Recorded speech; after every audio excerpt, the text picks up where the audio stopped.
We got a brand new set.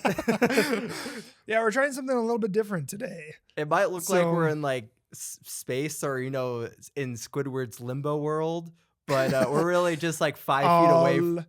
Alone. But we're literally just 5 feet away from where we filmed last time. It just looks like we're in a foreign netherness of nothing. So yeah. Well, welcome back to Between the Reels. As always, I'm Alec, and this is Luke. Hello. I don't really like this guy, but he's a part of the show. Yeah, I mean, it's like contractually that we have to just do this now for at least 20 episodes. If you're curious where I got that from, check out Bigger Fish Films on YouTube. Oh yes, high school me. But anyways, we got a little bit to talk about today. Packed. We're gonna go through our ranked lists for every Pixar movie. But before we get into that, we did just see 28 Years, The Bone Temple, and there's a lot to unpack there. It's the sequel to 28 Years Later, but it's also the fourth movie in whatever we call franchise at this point, I guess is what you want to call it. There's also a lot packing there. If you know, you know. Oh, I know. But maybe not packing as much as the last movie?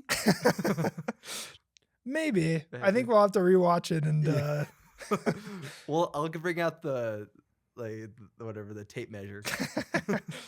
Anyways, so I think what we're gonna do here is I'm gonna count down from 3, and we're gonna give a ranking of the movie out of 10. Normally we would go over our Letterboxd most recent 4, and you can see our ranking for the movie on Letterboxd out of 5. But we're gonna go ahead and do an out of 10 score here. Are you ready? Ready. All right. 3, 2, 1. 8.1. Wow. See, I was thinking about doing 8.1. Here's the thing. On Letterboxd, I gave the last 28 Years Later 3.5. But I don't feel like, the thing is, I don't feel like it's a 7. And I feel like I have to bump it up to a 4 because of this movie. I think I just like this movie. I think I like it a little bit more. I like an 8.1 or so. Yeah. I'm the same way. If the last one I was going to give an 8 flat, and this one I was like, I'll give it an 8.1 just to give it the edge. Give it the edge over, yeah. Edge it a little bit. Yes. Dang, so we were like right there in sync. Okay. Interesting. Good. We're going to have to fight today. Now, where do you rank this in the whole, like, where do you rank the franchise movies? Like, what's your ranking for all those? To be honest, I haven't seen 28 Weeks Later. So I can't, so I'll just put that at the bottom because I haven't seen that one yet. But truthfully, it seems to be the consensus is that it seems to be the worst out of the series. So it's probably a pretty safe bet to put it in last. Yeah. And it has a different creative team. So the first one is directed by Danny Boyle and written by Alex Garland. And so is 28 Years Later. And this newest one is also written by Alex Garland, but is directed by Nia DaCosta. So it's still a similar creative team where 28 Weeks, I think, has totally different people behind the camera and know, producers and whatnot. So it is a little different, I feel like, in that way. But to go back to ranking, I'll put, I guess, the newest one, Bone Temple, first, just because I guess I ranked it the highest. It feels weird to put the newest one as the best, but... Yeah, that doesn't happen. Honestly, it doesn't. I don't feel like it happens too often where the sequels of a movie end up being better than the original. Yeah, especially because this is it's not Danny Boyle directing like he directed the first 28 Days in 28 Years. So it's like a different director coming in. And usually that means it's like a dip in quality because it's not the same original vision as the other one. But it helps to have the same writer from the other two. That and the first movie has like such a cult following for it and people love it. Yes. And maybe if I saw it in high school, I didn't watch it until I think I watched it for the first time last year. So I'm not coming in as like this ginormous, huge fan of the franchise. Like I watched 28 Days Later just to be like, oh, I feel like I should watch it before 28 Years. And I like 28 Days, but it wasn't like maybe it would have been mind-blowing for the time, but, like, 'cause it's almost like a found footage film, it's that camcorder look, Yeah. it's very, very early 2000s, and it's just, like, it kinda feels dated and, when I watch in 2025. And I know it's supposed to have that cam footage look to it, very grainy looking, but it's just I feel like it's over the top. I feel like it's a bit too much. I I think the story is awesome, but I just had a really difficult time watching that movie because of the way it looked visually. And usually I'm not like usually visuals don't really impact me too much, I feel like. But there's a scene where they're driving their car on a road, obviously, and there's like a Yeah. meadow on the side, right? And the meadow is literally just yellow and red blobs on the screen. I'm like, Is it what it even it is kinda looks like this? they, like, hand drew It it. looks like a painting, and it's Yeah. just like a not very well oiled painting. Thing. And it's just like, what in the world is this? It's yeah, at that point, it's almost becoming like a really low budget indie film. Yeah, Which I know is what Danny Boyle came out of. That's like this, he came out of the low budget British scene. yeah, But it's just like to me, the creative choices in it and also the pacing, I felt like 28 years later, it was still a slower movie, but it moved at a much better yeah. pace to me than 28 Days. Or 28 Days, you'd get to a place, and then I felt like the movie would just grind to a halt, and they would sit at, like Mhm. either in an apartment or like the military compound at the end, and like each scene just felt too long. Like it could have been, I don't know, you could have even been a shorter movie maybe. Yeah, And so for those reasons, I have it as my least favorite. And I'm guessing if I watched 28 Weeks, I would probably like it the worst, but I couldn't yeah. say. So that's why it's 28 years later, The Bone Temple, then just 28 years, and then 28 Days for me in my ranking. Mm. For me, I just barely watched 28 Weeks Later last night. Woo! Yeah. Yeah, you're completion. You're like a mega fan of the franchise now. Yeah, I don't know about that. Great franchise. Not a mega fan, but still really great. Um, but I mean, we watched 28 Days Later together Yep. last year In June. Yep. because we wanted to watch it before the new one. I know we wanted to maybe try to do 28 Weeks Later, but it wasn't like it didn't feel like a necessity for us. I So we wasn't ended up pushing not for watching it. Yeah, I wasn't pushing for it. Like I felt like I had to watch 28 Days, but I was like, if we get to weeks, cool. Yeah. So I this is probably gonna upset a lot of people. I'm gonna put 28 Days Later in my bottom slot, Whoa, yeah. and I'm gonna put 28 Weeks Later in the third. And I mean, not that the story was fine. Um, Also, there's probably going to be some very light spoilers for some of this, and then For maybe all some, four. yeah, and then probably some heavier spoilers when we start getting into actually talking about 28 years later, the Bone Temple. Um, Been warned. and so, with 28 Weeks Later, obviously visually it did look a bit better and is a bit easier to watch in that aspect. I thought the story, I don't know if the story felt as strong as 28 Days Later, but there's some pretty interesting stuff that happens Are you talking about with the infected? with the infected. There's some pretty cool, there's a helicopter scene. If you've seen it, that's pretty crazy. I'm always a sucker for a helicopter. Helicopters make great stuff in movies. There's a pretty cool helicopter scene. There is a scene. I saw somebody comment on this before I watched it, and they were like, "There's a night vision scene that was not great." And it was not great. It lived up to its reputation. Like it looked cool, but it was so cheesy, and the acting was just not there. The performance for the scene was not great. Are there any big actors? I don't know who's in the movie. Is like any big actors, or is it just like because it takes place in Paris, right? It's take- it takes place in France, not England, Um, from my understanding. no, I'm pretty sure. I could be. Marcus, where's our producer? Let's see. I guess it doesn't really. I just this is It what says I thought. British Isles. Oh, so it's still in British Yeah, Isles. so Okay, it is never British mind. Isles. They do at the very end. You do see the zombies running towards the Eiffel Tower. Oh, maybe that's where I was So getting France.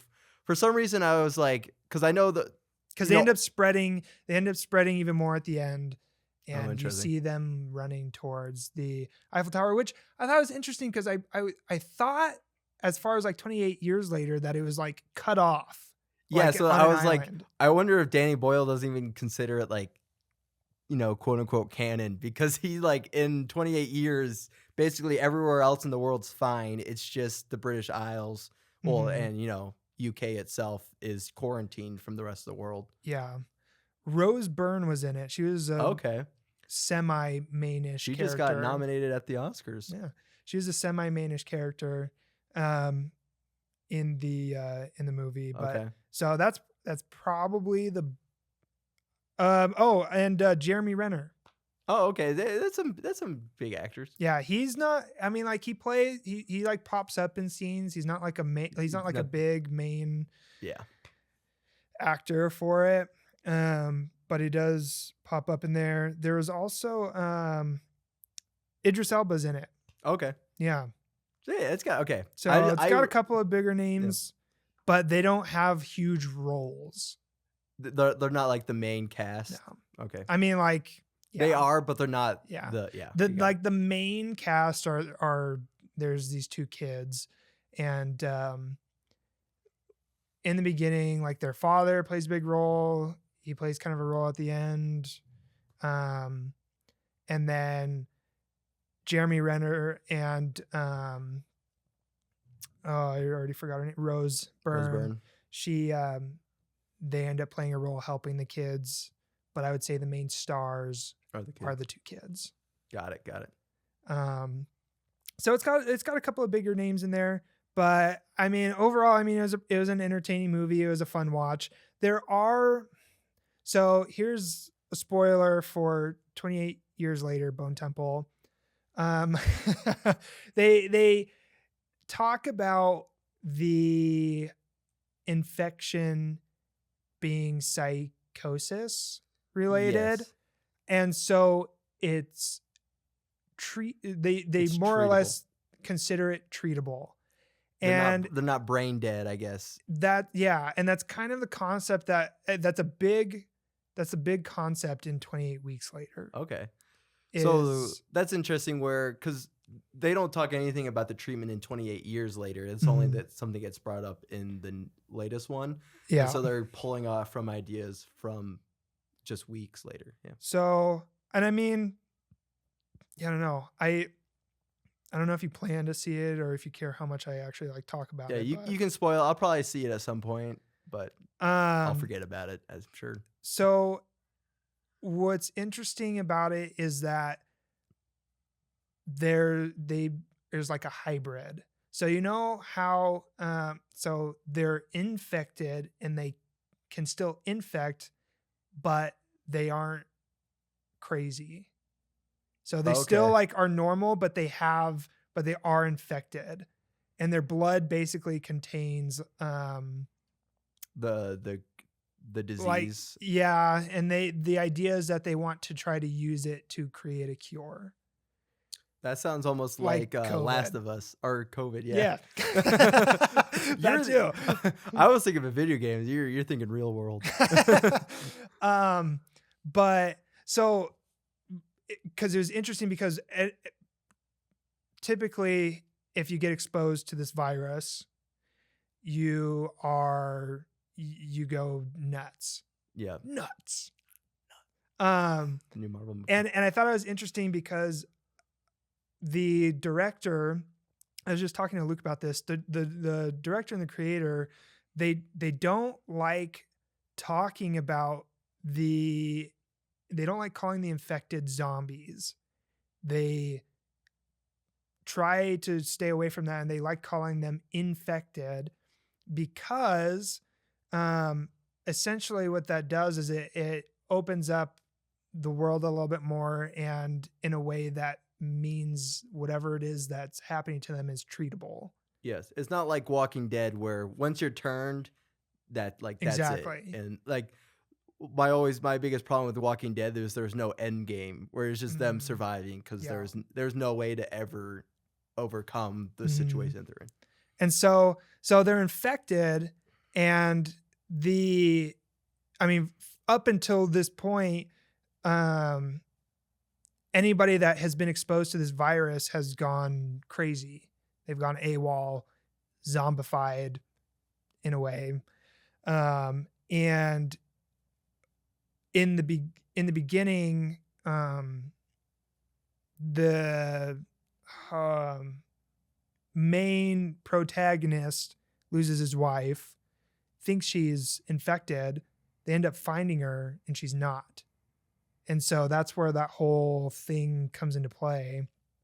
And um, and so that's where they kind of realize that people can be infected and not be going AWOL.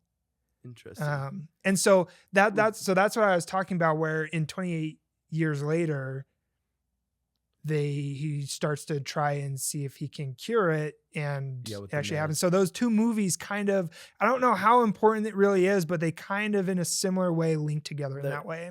I mean, in both movies, it sounds like a major plot line is trying to find a cure, and Exactly. it isn't because I don't know how much in Bone Temple because they somewhat do kind of find a cure in Bone Temple in 28 weeks. Is there any like, do they find the cure in the end, or is it just like No, so there's no ambiguous? like, yeah, so there's no indication of that really.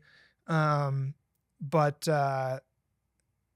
yeah, I I mean that's all I really have to say about that. There's no real indication that they actually find a cure for it, but the idea is that they were wanting to use the blood sample from these like somewhat normal infected people to To create a cure. Yeah, like Ellie in Last of Us. Yeah.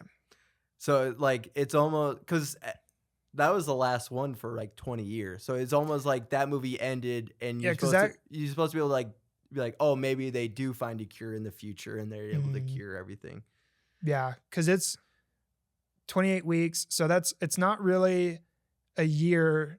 It's half a year, right? Yeah. A little more. Well, because there's 52 weeks in a year. So yeah, it's a little bit more than half a year um, after the first movie. Yep. So, and then there's that massive gap. So it just kind of makes me wonder, like, because they really don't pick up. I don't know if they plan to do it in the next movie, but they don't really pick up anywhere or show anything, obviously, in regards to 28 weeks later in the newer movie. Well, in fact, I mean, the rest of the world seems to be fine Yeah, in 28 years. Yeah. but there's no, I don't know. Obviously, something happened to where there's no cure, and I don't know if Yeah. they just decided to bag that storyline. Maybe they're just like, screw the Brits. We're gonna keep the cure for ourselves, and we'll quarantine them. So, who knows? Yeah. I mean, there are, in Bone Temple, there is hints that there could be more connectivity between the movies Mm, going forward. If there is, I mean, I have no idea if they're going to do another one, but yeah. there's possibilities that the future movies will all tie, because the 28 years later have been more self-contained, Mm, but I think there's room to open it up to kind of connect to the earlier films. yeah. And I know you mentioned something about like not sure if they're going to like make more or how that's going to work, and I think that's I don't know if I'd say it's like a really well like known concern or if it's really a concern, but and I talked to you about this a little bit, but I guess the opening weekend was projected to do about 20 million or so, and they only ended up doing about like 57%. It was like 13 something million. Yeah, which is, And I mean, I'm sure they're low budget films, like they don't need to make $1 billion, but that's still not amazing. Yeah, I mean, I don't know how much they actually put into the movie, but um, I know that the concern is that if it doesn't pick up or do well or make its money back, that maybe Sony will drop the next movie or not make a next movie. Yeah. They definitely hint at a next movie, Oh, big time. and I would like to think that they wouldn't, but I don't think it's out of the picture for Sony because they've done it to plenty of other franchises Sony and Marvelverse. series. Yeah. so I want my Morbius too, dang it. Amazing Spider-Man 3. Yeah, Amazing Spider-Man 3. Was that just, I mean, we don't have to get into, but it's like, is that just because they sold it to Marvel and they're like, Tom Holland? I don't know. Yeah. I don't really know. I haven't looked too far into that, but it didn't happen. Yep. I don't think it's impossible for it to happen. I mean, it's also taking forever to get the Beyond the Spider-Verse. That's true. So who knows? But man. at least that is actually happening. They're just taking 20 years to make it, but it's happening. Because I know they filmed 28 Years and The Bone Temple back to back. So like regardless, they were gonna release both of them. But I have no idea. I haven't looked on the internet if like scripts are written for another one. Like if they plan to jump into it right away or they're just like taking their time. So I don't at this point, I'm not sure. Yeah. So back to the list. Yep. 28 days later, I know that might ruffle some feathers. 28 weeks later, 28 years later, and then just over the top, 28 years later, Bone Temple. Yeah, pretty similar to mine. I Yeah. mean, it's basically I just haven't seen I haven't seen the weeks later, so. But 28 years later, 28 years later, Bone Temple, there's quite a bit to get into. I felt like the 28 years later was like a great kind of, it's almost like a coming of age story for the main kid Spike. Well, yeah, because he reaches the age where it's they go out for the hunt. Yeah, and he kind of sees a darker side of his dad, and then his mom, is on her deathbed almost, and they're trying to find a cure. So it's really Spike kind of coming into his own as, a person or, coming of age story. And it's a reintroduction to the world. And I felt like the Bone Temple, you really kind of get to seep into the major players and, kind of just see their like you get to see a lot more of the philosophy of Jimmy and Dr. Is it Ivan? Is that his name? The Dr. Kelso? Yeah, Dr. Kelso, Voldemort guy. Mm-hmm. Jimmy. Jimmy. Speaking of that, the end of 28 years later gave such a different impression than what I was expecting. Yeah, they're like break dancers almost. They come in and they're just like doing flips all over the place and just like and break their clothes dancing. are like bright. They're like bright, vibrant, baggy, blue. just it gave off a very goofy vibe to a very serious movie, and it was fun. Yeah. But I went into the Bone Temple feeling that was kind of the tone we were going to get. And it was not that way at all. Like it was a little goofy, but not really. It was a little bit grittier. So, yes. Even Jimmy's outfits are a lot like they're pretty muted. Like he's wearing mostly black and he has the upside down cross, obviously. And Jimmy was like, at first, Jimmy kind of to me just came off as like an unhinged villain, which he is. But as the movie went on, like seeing what scares him, it's almost like this fear that because he sees himself as the Antichrist and that his fear that Satan doesn't love him is kind of what drives him was like such a fascinating point for a villain. Because to me, some of the best villains are the ones that are evil and like, and trust me, Jimmy in this does like some of the worst things you'll see on screen this year. But he's not in a point of control. He's like pretending to be in control, but really he's like a slave to his emotions or to his fear. I would just like to give a really quick shout out to all the different Jimmy names. Yeah, Jimmy we got Jimmy Inc. Yes. We got Jemima, Jimmy Shite, Jimmy Jones, Jimmy Snake, Jimmy, And my favorite, Jimmy Fox. Jimmy Fox, baby. It's hard to beat Jimmy Shite for me. That's such a British slang thing. And then Spike. And well, which one did they just call him Jimmy? I forget if he got a Jimmy because they call him Jimmy. I just don't know if they gave him a secondary name Um, because he puts. I the mean, wig on. in the credits here, it just has him as Spike. Yeah.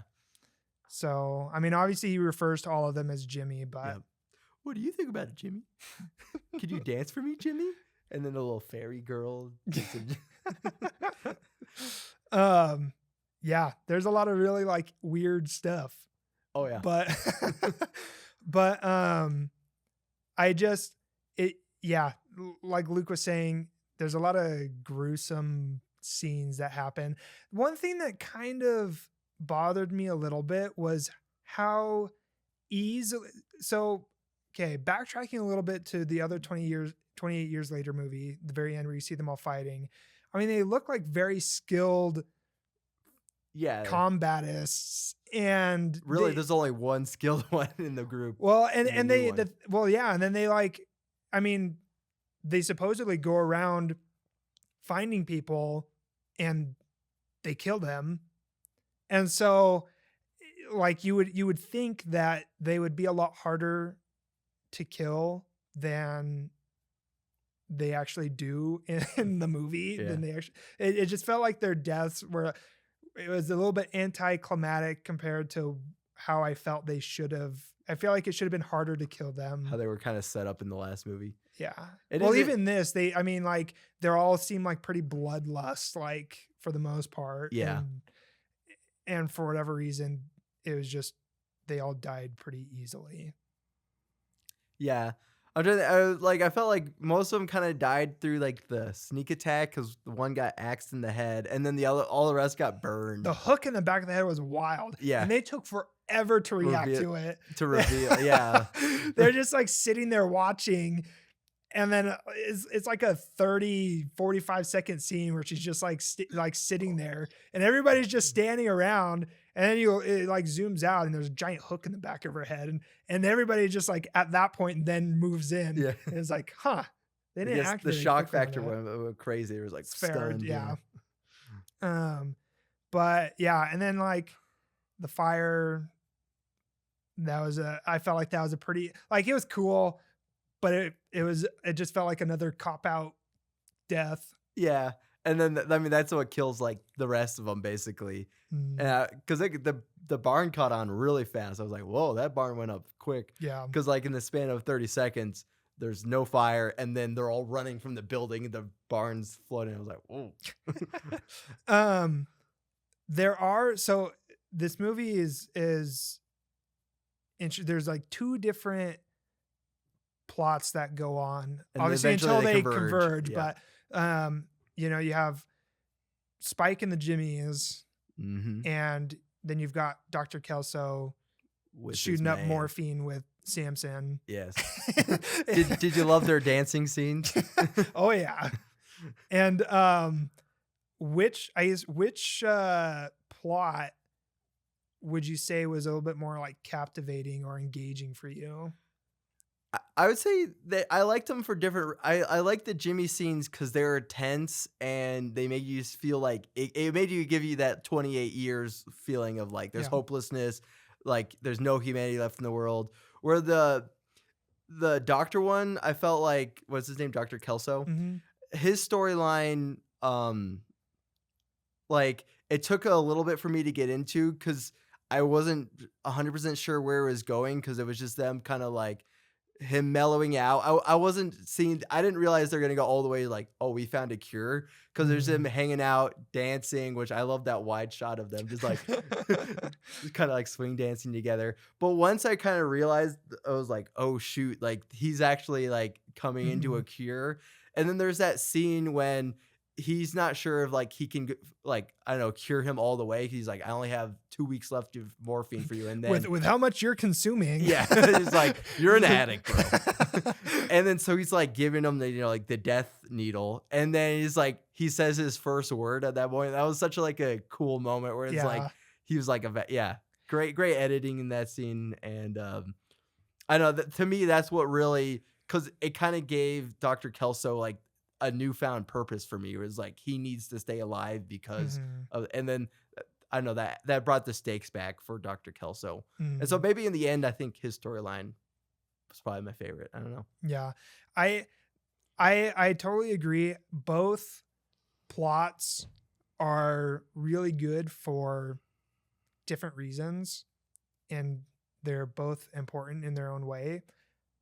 I found a little bit more importance with Dr. Kelso's clearly, like especially by the end of it. Yes. Um, but I feel like I was a bit more interested or fascinated with that. Um, not because of the naked zombies, but maybe a little Doesn't bit. yeah, it doesn't But hurt. um, And then Dr. Kelso also has all the best needle drops. He's got like his record collection. He's like, oh wait, no, this is the perfect song for this scene. speaking of which, that whole thing was awesome. Are you talking about the dance scene at the end? Yeah. Yeah, that was like it reminded me a little bit, like in Sinners when they have like a 5 minute Uh-huh. musical number. It reminded me of that where they like this is probably also about 5 minutes of just like Iron Maiden. Weird, Yeah, obscure dancing and just like you going you crazy. feel like you're going into hell, which is like the point. And I was like, mission accomplished. All the fire was pretty fun. Yeah, he had like those little, I don't know, like the joysticks that he was like flaying around Uh-huh. with fire. And then his makeup was all very devilly. So Yeah. Oh yeah. he knows how to build like atmosphere, that Dr. Kelso. Yeah. I was a little bit disappointed with the way that he went out. Oh, he just got stabbed once. And he's like, that's it, guys. I mean, I get it. I mean, that's a pretty like crucial place to be stabbed. Yeah. But It was disappointing because it's like there's so where much, all this buildup well, was happening, and then it was just like yeah. gone.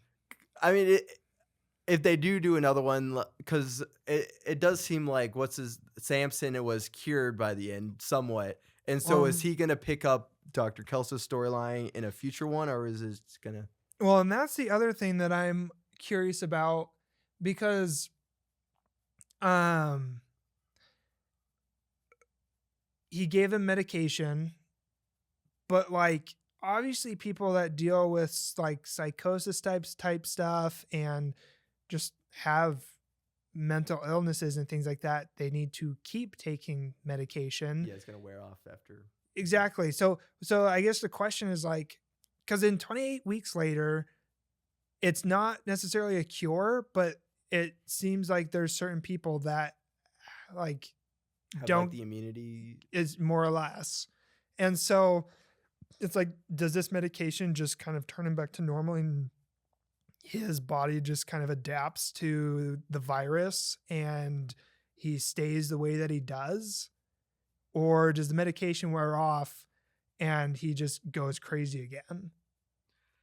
I mean, I would lean towards that, but maybe he left him like he can find his supplies. I don't know what Samson's background. I doubt he has a medical background, and so I don't know if he'll know what drugs he needs to take. So Yeah. it would be sad if in the next movie like there's been no progress made through the Samson storyline, because that was like one of my favorites, and especially kind of like their bonding, and it was just very interesting that at the end Dr. Kelso basically chose to sacrifice himself for kind of like the future generation, for Spike Yeah. and for the other Jemima, is that her name? Y- I know the actress from Solo, the Star Wars movie, but I think Jimmy Inc. Jimmy Inc. Jemima was the one that got the hook in the head. Yeah, Jimmy Inc. Jimmy Inc. I kind of liked, I thought her character was pretty interesting. She was like, I'm just kind of here so I don't die, is what it felt like. Yes. I feel like Jimmy's full of shite. Yes. That's the best way to put it. I did like how she believed in, a devil. Like she did know like there's evil in this world. He's like, I don't think Jimmy's like actually a demon himself too. Uh-huh. And so it's cool to see her like she was with kind of like, playing both sides to waiting for a moment Well, to. and just this sympathy she had for Right. Spike, like the other Jimmies were very much like they were totally just how do I Yeah. Well, the movie started with him like kind of accidentally killing the main yeah. Jimmy finger, I guess is what they were called. And most people really liked him. And so you're like, you killed the Jimmy or whatever his name was. Mm. And so they'd already started on a bad foot. But I'm guessing that Jimmy Inc. was probably already like, this I'm Jimmy just sucks. here to Yeah, I'm just survive. here to survive. And like, I think she kind of saw that in Spike, where Spike did not want to be here, but they didn't really have anywhere else to go Mm. without dying. And so they kind of had that kinship because they were like, we know things can get better, we just Yeah. don't know how yet. So we have to stick together Yeah. with the Jimmy. And you could tell it seemed like there was a spark. The less and less Jimmys there became. I felt like you could kind of see where it's like we have like a chance to kind of overtake. Yes. Um, but I was pretty disappointed how quickly the last two Jimmys died. Did they Not die the at the main end? Jimmy, but like the Yeah. one. Well, yeah, I mean Did she just kill him she really kills quickly? the Right. other chick, and then the other dude didn't even put up a fight because there was four of them Yeah. plus the main Jimmy, and the other two. I mean, it was probably like a 1 minute scene between both of them Yeah. dying. And then it was like, just hey, we're good. yeah, I mean, Jimmy Inc. It was kind of established she was definitely the most trained, I think, out of the Jimmy yeah, fingers left. yeah. I guess they allude to that in the beginning. You see that zombie. She goes and wanders off on her own, Yeah, and she's that like, zombie comes, and she's just There's a like doesn't barrel. even think twice, doesn't even Nope. pay it any attention, just like slices and rolls. Slice and dice, baby. You see her skills. Mm-hmm. Her skills were showing. Yes. Patrick, your genius is showing. Where? How did you feel about when the storylines do converge? Were you a fan of kind of like the different ideologies between Jimmy and Dr. Kelso? I thought, I mean, you see earlier on, I mean, the main Jimmy has created his own gospel. Yes, and someone is talking to him he's talking to him in his mind. Yeah. And I think that's probably just a factor of being surrounded by all of this for 20 years, Yeah. 28 They years. all need some major therapy, I'm guessing. Yeah. I think I would probably go a little bit insane in his circumstances. Yes. Whereas, I mean, Spike was in a civilized area, and I mean, it doesn't seem like Jimmy was really a part of anything like that. So I could see going crazy after a little bit. Yes. It was interesting because the 28 years later started with the Jimmy backstory, and then it didn't really play a part into 28 years later, but it kind of like, I wonder, wedged its way in. Yeah. It's just like curious why they didn't have that scene at the beginning of, I mean, I guess because they wanted to have the Jimmy character be introduced. Yeah, they introduced him at the end. Yeah. And so you get more context. Yeah, that's true. But yeah, so I mean, he has his own doctrine. Yep. That he just creates and his evil Bible. It feels like he just kind of like thinks of certain things on the spot almost. Yeah, and he's like, we will give the world charity. Yeah. And so I thought that was pretty interesting. They do address when he goes to speak with Dr. Kelso, they do address, he's like, I don't know if did he say agnostic or atheist? I think atheist, yeah. And Satanist. Yeah. And it's cool to see where in this situation, Jimmy just is so kind of like messed up in the head that he's so played by his fears that someone who's kind of has a more out of like, I don't know, big picture view of like, I don't believe in any of this. He can kind of manipulate Jimmy for his own gains because he knows just exactly which buttons to press because of Mhm. just the own fear that's in Jimmy's life. Because Yeah. like I love the scene of him walking up to. He was like he thought for sure he was gonna go talk to what he calls old Nick or Satan in this. He's like, "You mean Satan?" You mean he's like, oh yeah, yeah. Yeah, and honestly, I loved Dr. Kelso's reverse on Yeah, Jimmy. the Uno reverse card. Yeah, and, It's like, there's trying one more commandment. yeah, trying to What? save Spike. I like that. Yeah. Especially because, like, my favorite part of 28 Years Later was at the end when Spike just kind of, or not Spike, Dr. Kelso helps Spike just kind of, I don't know, be able to live with his grief, and they have that, like, sick but also beautiful ceremony for his mom. Mhm. And so it's fun to see, like, even though Dr. Kelso does believe in his work, he kind of has, like, he kind of has this hope for the future and for the future Mhm. generation. And so I don't know, it was like that's just like a nice sweet side to it. Mhm. He's kind of a crazy doctor at this point, but he Yeah, still has that like screwed in right for his head. yeah. If you haven't cared about what we've talked about so far, this is a big spoiler. Yeah. The very end of the movie. Woo! Woo!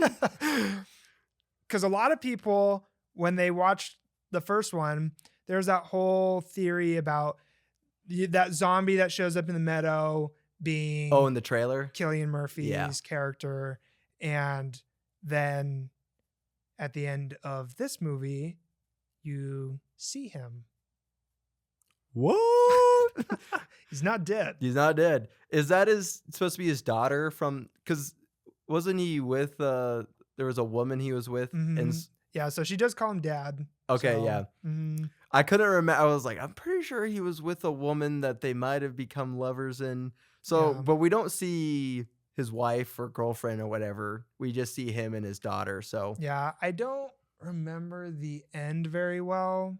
I just remember they kind of escaped together. It's like him Yeah, and I know. I remember them escaping the I guess the military house or whatever, yeah, but I'm having a hard time really recalling what happens after yeah, that. same. It's all foggy, probably because the cinematography was so blurry. I couldn't see anything. But yeah, so he's alive. And that's the biggest indicator that there's likely going to be another movie. Yes.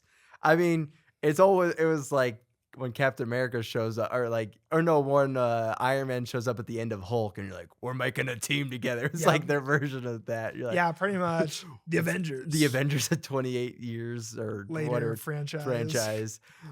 Um, I am kind of excited that there's not going to really be, I hope, another gap. It seems like it'll probably pick up yeah, right after. just right after. So I do kind of like that. Yeah. It is interesting. He seems to be doing really well. Like he's teaching his daughter school. Like they're up on a big hill and it seems like they have a big fence around them. Yeah. So like by all purposes, he's living a good life as well as you can in the UK at this moment. So Yeah. So I don't know if I really have much more to contribute about 28 Years Later. It was a really good movie. We spoiled a lot of stuff there. Yep. You're welcome. So we did give a fair warning ahead of Yes. time. But I think we're gonna move into our ranked lists. If you're interested in the other movies that we've been watching and rating, we'll have our letterbox handles in the video below, and you can go check us out there and see what we're watching. Yeah. Go see my very in-depth letterbox reviews and give them a like. Please and thank you. I don't tend to feel like I do very in-depth reviews, but I feel like I almost have to now. Yeah, I don't. I also don't do in-depth reviews. Most of I them are give just the like worst goofy reviews ever. one-liners, and That's what but- Letterbox is for. And then So- you can comment if you want to learn more. true. So I got my Pixar. list. Yeah, I got Yeah. my list already. Look, you can't even see it. So I might have to make a list for this on Letterboxd. Oh, we Yeah. should do that because I on my Letterbox I have a list for Star Wars movies ranked, Harry Potter movies ranked. I think that's it. So I should do Pixar ranked next on my letterbox. I have Harry Potter and James Bond, and then Oh, I I should have do a like Bond my one. 2024, 2025 movies. That's true. I also have my end of year list on there Yeah. too on Letterbox. But I should definitely turn this into a list on there. I agree. Um, How do you want to go about yeah. this? So what we'll do here is we're not only going to go through our ranked list, we're going to also kind of show side by side what we got Rotten Tomatoes ranked list pulled up, and what those are. And so we'll start from 29 and just kind of make our way up to 1. I always feel like, what if we waited until we could get to like, the even 30? 29 seems like we're so close. When I guess Hoppers comes out in April, March. Yeah, Hopper and then Toy Story 5. That's true. So We're 30 gonna and see 31. We're gonna see the first trailer for Toy Story 5 at the Super Bowl. Oh. Have you seen there's a teaser, like it's a 10-second teaser for it? Yeah, with like the first iPad official trailer is gonna come out, I on the think, Super for Bowl. Super Bowl Sunday. I'm guessing Super Bowl Sunday is gonna have. I mean, not that we need to go to that, but they're gonna have at least 10, like 7 or 8 big trailers. I know Like, Doomsday, Spider-Man, Toy Story 5. yeah, I think Mando and Grogu. I'm guessing, and Mando and Grogu are kind of the big trailers that probably are gonna maybe have time. Odyssey too. Maybe. Maybe I don't know. I know I saw something for those, yeah. those 4 movies. So, And hopefully my Patriots are there. yeah, Not that this isn't a sports channel, but big Pats fan. we'll see. Yeah, we'll see. Um, Get through Denver. honestly, that's probably not going to be too hard. I would expect that. Yeah. Anyways, Yeah. away from sports. Yes. Movies. 29. Rotten Tomatoes. Cars 2. Interesting. I'm not super surprised. I see it on so many lists as like the worst Pixar movie. I quite enjoy Cars 2. I think it's a funny movie. I had this conversation with my boss at work, and he is not a fan of Cars 2. He's not a fan of the whole side character becoming the main character. Because it's Mater, right? Yeah, which I can understand. I mean, he definitely plays a side character role a lot better, but overall it was a fun movie and I still enjoy it. Okay. Should I give my 29? Yeah. Cars 2 to make you mad. I don't mind. Yeah. It doesn't bother me Yeah. too much. Mine was Turning Red. And Okay. and I That's fair. think it just doesn't, I don't think I'm the target audience for that. I also want to preface this whole list by saying I don't hate any of these Pixar movies. That's true. It's hard. Pixar list is hard because they're all at least decent. It was very difficult, and I think a lot of them are very interchangeable, but I don't hate any of these. I just like the other movies A little more. a bit better. So I'll say on Letterbox, Cars 2 has a 3 flat ranking. Honestly, that's not that bad. That's not bad. For being supposedly It's- placed as last place Yeah. on. But that is the second Tomatoes. lowest Okay. out of all. No, the third lowest actually. Third lowest. It's still pretty good. That's still pretty good on Letterboxd. Pixar does really well. Yes. 28 on Rotten Tomatoes is Cars 3. Okay. I like Cars 3 better than Cars 2. I hear it's kind of because Lightning McQueen's the main character, right? It's back to kind of form of the Yeah, other ones. Lightning McQueen's the main character. I feel like it gives a good ending to the trilogy. He can't race anymore. He trains somebody who takes up the mantle after him, and I just feel like it's Passing the torch movie. exactly. I feel like it's a good ending to the series. I don't know if they're going to come out with more. I don't know if I really care for them to come out with more, but I do like it better than the second movie. Okay. My 28 is The Good Dinosaur, which has a 2.9 average rating. So it's a little lower, but I still put it ahead of Cars 2. But it's about the same. My 28 is Onward. Well, that's pretty low. The other thing is I know it's probably going to ruffle my list. I think is going to ruffle some feathers. I'm already ruffled. But again, I don't hate any of these movies. I agree. It's very hard to rank. Yep. 27, which I'm a little bit sad about, It is a little bit lower on my list as well, and I've thought about increasing it, but 27 on Rotten Tomatoes is Elemental. Okay. I actually really liked it, and I really liked the soundtrack for it. Soundtrack's I pretty know good. you Well, weren't like a huge Elemental fan. Elemental is, yeah, it's gonna be coming up on my list pretty quick. It's gonna be coming up next. Yeah. But that once again, that's not this. It's just I liked Elemental, but it was one of my least favorite Pixar films. Why is that? I don't know. I just the main dude character, he was a little too much for me. The watery guy, he was like, Yeah. I don't know, he was too I kind lovable of almost. I kind of felt that in the beginning. He was just he's very emotional. Yeah. I don't know. It's to me, it's almost a little too sappy. I know, like Pixar is supposed to hit you in the feels. I love some sap. I don't mind some sap. This one, it was just like maybe it was because it was a romance movie. It just kind of like it felt like almost like a Hallmark Yeah. movie type relationship because it's like, oh, they're like fire and water. They can't, come together. And so Yeah. I don't know. It's like I enjoyed Elemental. It's just definitely it's not my 27, Okay. but my 27 is Cars 3, but we already talked about that. Which Cars 3 has a 3.1. But yeah, I don't know. Yeah, that's kind of a big jump for like I mean, you said Cars 2 was a 3, right? Yep. Man, they're all just like right there. Yep. So yeah, there's none of them are like below a 2.5. Yeah.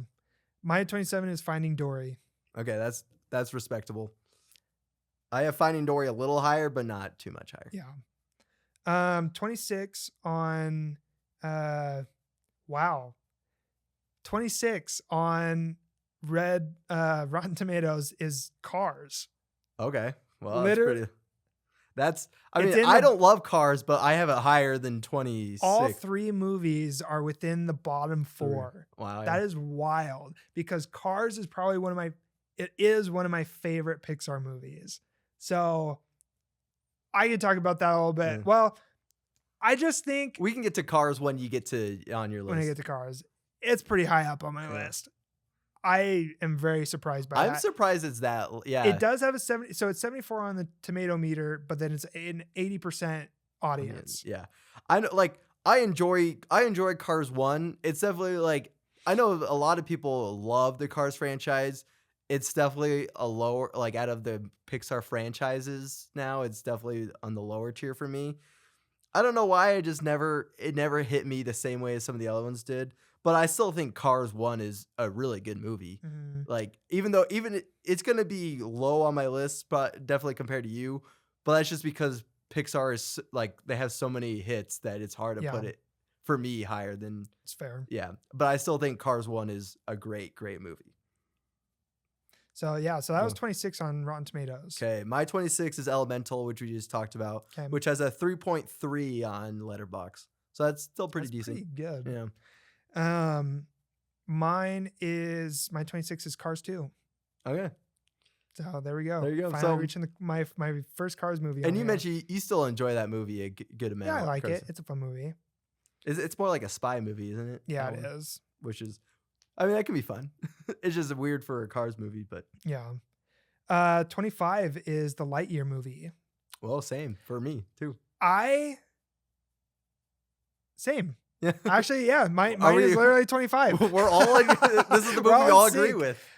The thing is, it's tough because it looked awesome. Yeah, the visuals. I remember watching the trailers. I was like, dude, this movie looks sick. When the trailers are coming out, I thought, and there's still definitely potential for it. I don't know if you remember watching the old Buzz Lightyear Star Command cartoon. I don't think I ever did. So I thought that it was gonna be more like that. And like I said, I think there's definitely room for it to go that way if they decide to make more. But I just felt like it was just missing something. Yeah. And I was kind of hoping that it would be I remember that. I thought the first, I don't know, like 10, 15 minutes, it had a great start. And then the mission happens. And then it's a fine movie after that. Like I thought it was enjoyable. The twist with Zarg, or what's his name? what's the bad guy's name? Zurg. Zurg. Yeah, I thought that was fine. Some people got really mad about it. I was kind of whatever about it. Lightyear is just one of those where I was like, it could have been awesome. It ended up just being okay. Yeah. It does have the lowest letterbox score. It has a 2.8. Okay. So obviously fans of Pixar really did not. That was the one they responded to the least. Yeah. I mean, for that to be that's still pretty decent. Yeah, 2.8 is not like most franchises. If that was the lowest, they would be pretty happy. Mm-hmm. So 24 on Rotten Tomatoes is The Good Dinosaur. Okay, mine was a lot, I guess higher, lower. Mine was 28, so they like it a little more than me. Mine was also 20. My 24 was also The Good Dinosaur. Dang, my 24 might makes people a little mad. Mine's Brave. Okay. I had a tough time deciding where I wanted to put that. I will get to it, but mine's more or less in like the middle. Okay. For me, Brave has the same problem as Lightyear, where I think it has a good setup, and then the rest of the movie is just kind of fine. Once they turn to bears, I'm like, okay. Yeah. It's a very enjoyable movie. If obviously I'm not the target market for this, but if I had a younger cousin or my younger siblings wanted to watch Brave, I'd still be like, yeah, it's a good movie. Yeah. It's just not one I ever I don't particularly ever think about it or want to I don't go back to it in my mind too often. I don't have any objections with that really. Yeah. I just I just feel like I remember watching it in theaters when it first came out, and I remember really enjoying. I've seen it like a few times since then, obviously, because I think it came out in 2012 or something like that. Yeah, it was a while. And I really enjoyed it. I think there's a lot of good quips. I think it's a funny movie. The triplets. Yeah, I think funny. the triplets. Yeah. Are pretty fun. Yep. We're at the point in my list where it's like I would still watch any of these. Like even though they're this low down, I wouldn't say no to watching. I feel like Brave onwards, they're all pretty good movies. Yeah. 23 is Brave. Oh, okay. I wasn't too far off then from that. Should I share my 23? Yeah. Mine's Finding Dory. Okay. And I know this seems probably a little high. Like I think a lot of people don't love this movie. I saw it. I was working at the movie theater when this came out, and I remember watching it. I think the short film before it was actually the best part, but I still had a good time with Finding Dory. I really liked the octopus character that was like kind of Dory's sidekick in this. And I was like Finding Nemo to me, as you will see, is one of my all-time favorite Pixar movies. Yeah. And so I think Finding Dory is a fine, if you want to call it sequel. It's like it does its job. Needed. Yeah. It wasn't, definitely wasn't needed. But it has a 3.3 on Letterboxd, so I think most people probably feel the same way as I do, where it's like it's a good movie, nothing special, but it's like if you wanted more Nemo, sure, there you go. You got Finding Dory. My 23 is Elemental. Okay, yeah. So I was kind of bummed to put it that low, and I actually thought about swapping it with my Brave. Okay. So if I did, I mean that'd be a pretty big jump. Yeah. From where it's at. And I still contemplate it, how much I really enjoy Brave. It's just, this whole list is so wonky. There's just certain things that, I don't know. Everything is pretty interchangeable. Yeah, if I was to do this list in a month, it would be like the top films would be the same and the bottom films would be the same. They would just be in different orders. That's I think where I'm at. Where it's just like my number one would probably be different in a month, just depending how I'm feeling that day. I'm very shocked with this. With 22. Okay. Just because I feel like when I see people give their lists or talk about Pixar movies, I feel like I see this pretty high up there for people. Monsters University is 22. Oh yeah. I mean Monsters, I have it definitely higher than that, but mine's not much higher. Okay. I've only seen Monsters University once, and I remember thinking like, oh, that was a lot better than I thought. I thought it was gonna be trash. Because I was like, this is such a weird idea. And then I watched it and was like, oh, it's actually pretty good. Yeah, I mean, it's one of those movies I don't have a super strong opinion about. Yeah. it is where it is on my list. Yep. My 22 was Cars 3. Okay. It's a good spot for that. Mine is Elio. And Elio has a 3.4 on Letterboxd average score. I liked Elio a bit more than you. Yes. I remember walking out of Elio, I mean, like, that was a pretty good movie. And then I just, probably because none of, like, you hadn't seen it yet, none of my other friends, so I didn't have anyone to talk about it with. And it didn't, like, I didn't have, like, the emotional reaction that I usually have with my favorite Pixar films. It got nominated for best for animated film, didn't it? No, it didn't. Zootopia 2 and K-pop both got nominated, but not Elio did. Gotcha. And it was like a bunch of it was like 3 foreign animated films were the other spots. Gotcha. So Elio snubbed. What is this? I don't think it really, like. It was just this year was a bad year for animation. There wasn't anything. Yeah. Besides K-pop was the only, and Zootopia were the two. They're huge moneymakers. And we all know how I feel about K-pop Demon Hunters. If you don't, you just got to watch the last episode. Yeah. Or 2 episodes ago. No, it'd be the last one.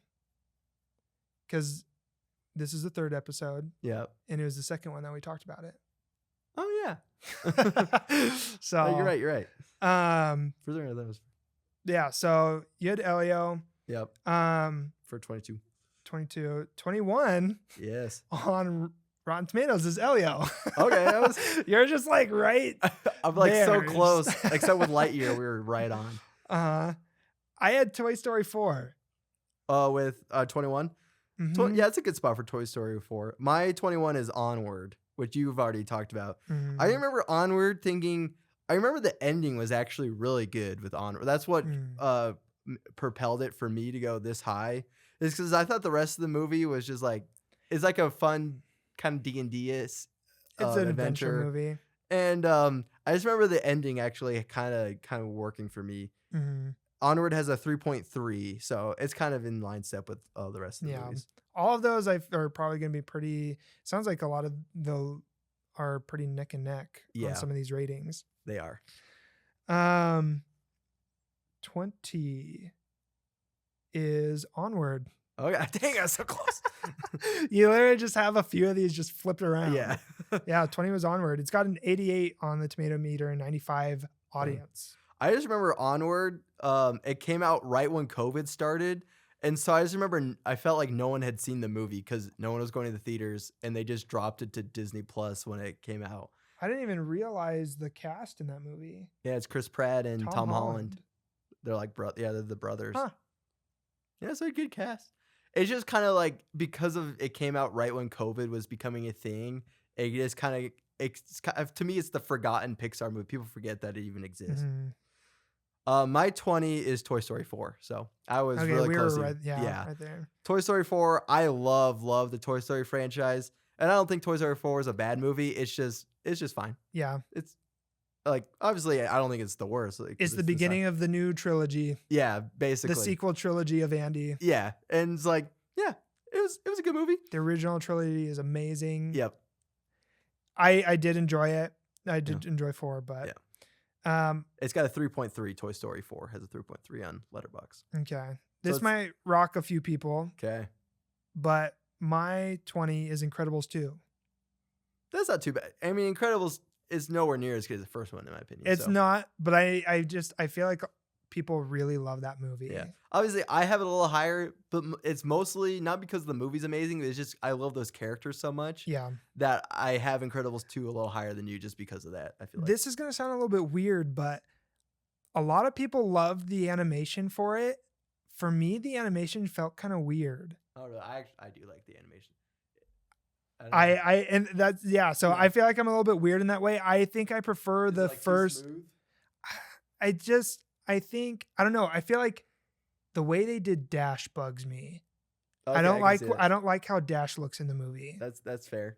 I think that's probably my biggest complaint about the animation. I can see that. He does look a little I mean, different. he has a decent amount of screen time, and so you see him a lot. Yep. And the way that, I don't know, the way that he's done just rubs me the wrong way. That's totally fair.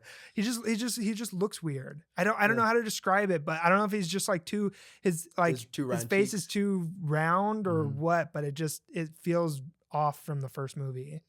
It is weird because it takes place like right after the first one, but it's like 20 years. It took them 20 years to make it, even though Hmm. it's like a direct sequel, Yeah. which is yeah, that always is weird to me. 19 is Luca. Oh, that seems I kind actually of quite low. liked Luca. I like Letterbox, not to, but Letterbox loves Luca. That's one of What not is it on Letterbox? 3.7, Okay.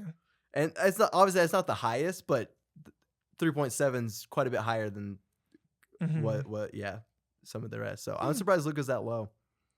My 19 is Turning Red. Okay. I know Turning Red is not well beloved, but I actually laughed a lot during Turning Red. I actually think Mm. it's one of the funnier Pixar films. It kind of loses me at the end with the panda stuff, but Hmm. I don't know. I quite enjoyed Turning Red, so I just it's think it was one of those movies that just I wasn't really the target audience. oh yeah, Again, I was having a conversation about this with my boss, and his daughter loves Turning Red. He's like, it's it's fine. fine, Yep. and that's kind of how I feel. Yeah. So, Yeah, it's like um, it's still not top tier Pixar, but I remember watching and be like, that was a very enjoyable yeah. movie. My 19 is Monsters University. Okay. Monster, I haven't got to Monsters U yet, so I won't say the Letterboxd score. But yeah, Monsters U, it's like once again, I love the Monster Inc. characters, and I think Mhm. it's like is it the only prequel? I can't think if there's any other prequels and Are you talking about prequel in the whole like in Pixar? the Pixar, yeah, I'm trying to think if there's any other. Yeah, it would be. It's like it's such a weird idea to do a it's college, like Yeah, a college film with these people. it's university, Luke. It's Yeah. literally in the My title. yeah, I don't know what I'm thinking. It's been a long day, I guess. I know. I mean, I don't really care about this, but I know that some people are a little nitpicky, and they're like, in Monsters Inc. they talk about how they met in the fourth grade or whatever, and then in They Monsters say University kind of retcon, snubs that retcon. whole Yeah, thing because they meet at college. college. Yeah, it's fine. I don't think it's that big of a deal. I maybe like there's some franchises maybe I would have cared about that more, but in a Pixar film, I'm like, just entertain me. Like the lore doesn't have to line up Yeah. perfectly. Now it bothers us with SpongeBob. I'm gonna say if this was SpongeBob, I would have thrown hands. Sandy Cheeks and SpongeBob don't meet at Camp Camp Coral. I will live by this. SpongeBob on the Run. I have beef with you. We should do a whole rant episode about that one. Going back to Turning Red had a 3.4 on Letterbox. So, Okay. yeah. This I okay. 18? 18 is Inside Out 2, Okay. which feels interesting to me because I felt like it was very, very well received. And it made a ton of money. It made a ton of money. So to see it in the 18 spot, I mean, that's pretty low. Yeah, In my opinion. It is. I mean, I have it a little higher, but I think it just shows how deep the Pixar roster goes once you get to the best Sure. films. I have it a bit higher, Yeah. like quite a bit higher. Okay. I have it a little bit higher, but not a ton higher for Inside Out 2. Mhm. My 18. Now this is the one that's gonna make people mad. Is Cars. 18. That's where I put Cars. But Cars has a pretty. You're dead to me. I know. It has a 3.9 on Letterboxd. So that's one of the higher. It's not the highest, but that's one of the higher ratings. I would say Mhm. 3.9. So obviously I'm in the minority. I think Mater and Lightning McQueen are great characters, and I think it's a good story. As a kid, it was never the one I went back to, and so to me, that's why it's this low, is because I saw it maybe once or twice as a kid, and then I was like, yeah, this is good. Mhm. But I always went back to the Toy Stories or the Monsters Inc. or the Incredibles over Cars for me. I'll just talk about Cars right now. Yeah, okay. I love Cars. Yeah, That's a movie that I watch. I've watched a lot, and it's one of my go-to Pixar movies. The soundtrack is It's good, so yeah. fun. I remember because it came out in 2006, I Yeah. think, right? And so I had 3 major CDs when I was 8 when that Yes. came out. I had 3 major CDs that I would rotate through. Cars was one of them. Shrek was the other, and then my SpongeBob movie All CD. bangers. No filler there. It's all bangers. And I would listen to that all the time. And so I love the music. Honestly, I mean, maybe subconsciously I love it for like kind of the deep plot that it ends up having, but on a surface level, I just really enjoy watching it. Yeah. I mean, you can get into like, he's, you know, he's a famous race car. He gets trapped in a old, hold on like town. just middle of nowhere town. He finds all the people below him. He Yeah. thinks everybody's below him, and he is the star stud, and comes to this realization that these people are great. All cars are created equal. Exactly. It doesn't And matter if it's so Maserati or a it Mater. it starts out with him having a crush on and trying to impress Sally, Yep. and then his best friend becomes, he doesn't become, but his best friend ends up being the rusty tow truck who's just goofy in all aspects, looks and acts. Yeah. And I just, the town changes his heart and he ends up loving it there, and he doesn't want to leave by the end of it to go do his race, Yep. So It's a very, yeah. I'm open. I honestly haven't seen Cars in a long, we long time. got a nodder. And so I'm open to having it higher on my list. It's just where I'm at right now. I just like for my enjoyment level, it's like, okay, this seems about right where I enjoyed it amongst the other Pixar films. So, but I am open if next time I watch it for it to go higher, because I honestly haven't seen it as an adult. I've only ever seen it as a kid. Yeah. I am a little bit bothered by. Oh, did I give? Oh, I did give my 18. Yeah, give your 18. Then yeah, my 18 is Brave. Okay, yeah, we've talked about it. Brave's a good movie. Yeah. So nothing crazy. Nope. I'm a little bit bothered by this ranking here, though. For 17, Rotten Tomatoes has A Bug's Life at 17. Bug's Life was as a kid, might have been my favorite movie. That was a staple. Yeah. When I was 3 years old, that was the movie. I was like, Mom, can you put A Bug's Life on again? So I have to keep Bug's Life pretty high on me, just because. I will say I don't have it. I mean, I have it higher. Yep. I will spoil, it's not in my top 10. Same. But it is higher, and I do love it. And it's a little bit sad to see it at 17. Yeah, I understand it, because maybe it's not as good as some of the other ones, but maybe it's a generational thing. Yeah, maybe. It's just, I just know when I was a kid, but I couldn't get enough of A Bug's Life. Yeah. And the caterpillar dude was like the funniest character to me when I was younger. So I have it higher than this, obviously, for nostalgia reasons. So my 17 is Monster U, which has a 3.5. Okay. And fair. I think Monster U is a good movie, and I honestly think I have it this high because of the nostalgia reasons. Mm-hmm. And I don't think they like ruin the characters anyway. It's like a fun to see the characters at this point. This is probably going to bother people. Oh, I'm ready to fight. My 17 is Up. No, Okay. I was worried that you're gonna get mad. I have Up quite a bit higher, but I know some people think Up is the best Pixar movie, and I don't have Up in my top 10. And I thought you were gonna get mad. So I was worried that you're gonna be like, you only have Up at such and such spot. Here's the thing. I remember it's got some funny lines. I feel like the beginning and the end are like the best parts. The best parts. By far. Those are the emotional, like those scenes are the ones that tug at your heartstrings, and it's very emotional, and those scenes are what add the depth to the movie. Yep. Obviously, like they, on their adventure, they grow to tolerate. Tolerate. Carl grows to tolerate, and in a way love Russell, but the whole middle of the movie for me is just, it's fun, but it's fine. I agree. So I do have Up higher, mostly because the beginning and the ending are great, but I was worried I was gonna come in and you're like, "You don't have Up in your top 5?" And I was like, "No." So, it is a little like I would have put Up a little higher, which I wish I will, but Mhm. I'm not, like, mad about that Mhm.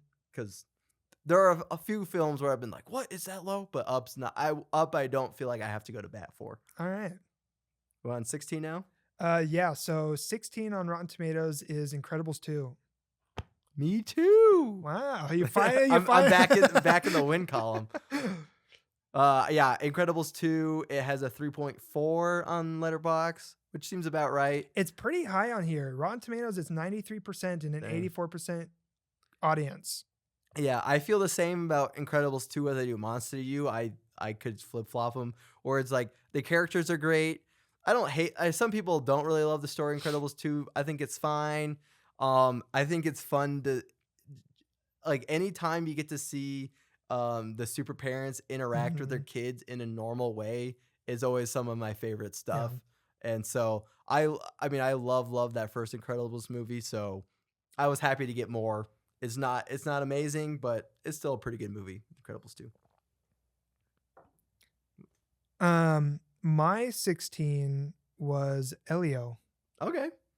Yeah, you have it quite a bit higher than me. I don't I mean, I really enjoy so I just watched Elio. So over the weekend there was a few Pixar movies that I had not seen that I needed to watch before I made this list. Elio was one of them, and I actually really liked it. I really liked the story. It is like I really liked his friend, the friend character, the friend Mhm, monster alien. yeah. I thought he was just like a really sweet addition to the I Pixar universe. I don't know that I have too much of an like I feel like on a Recency lot of these bias. lower ones, I just don't have too much of an opinion about the movie itself. Like I watched it, I liked it, it was Yeah. fun, and yeah, I it was different. Aliens and getting abducted and I mean the story, he's a kid that doesn't really fit in. He doesn't have his parents. Um and so he has to live with his aunt is you know she feels this responsibility, and sometimes it seems like she feels like she didn't have to have this responsibility and that she could just live Yeah, her he doesn't life, feel wanted and he at all. doesn't Yeah. feel wanted, and so he wants to fit in and he wants to go somewhere where people will accept him, and um It's also a so really good looking movie. yeah, I it quite was like the absolutely. look of Elio. So yeah, I enjoyed Elio. Maybe on a rewatch, I'd like it. I'd move it Mhm. higher. We'll see. What are we on to Where now? was wait, what was your 16? My 16 was Incredibles Oh, 2. yeah, okay. Oh, yeah, yeah, yeah, 'cause it was the same. Yep. 15 is Finding Dory. Okay. So That, mine was very low compared to yeah, this, because I I had mean a mine 27.